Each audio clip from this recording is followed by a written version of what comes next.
Kako zaščititi svoj živčni sistem na delovnem mestu in istočasno ostati človek med funkcijami na delu?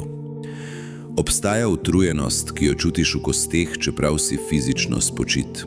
Utrujenost od tišine, od nenehnega prilagajanja, od igranja vloge normalnega, ko globoko v sebi veš, da nekaj ne štima. Morda si med tistimi, ki so že dovolj zreli, da ne krivijo službe za vse, ampak tudi dovolj čuteči, da jim sistemska brezbrižnost ni več sprejemljiva.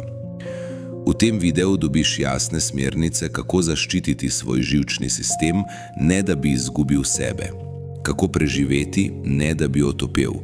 In kako oditi, če je to edina pot, ki te še lahko ohrani celega.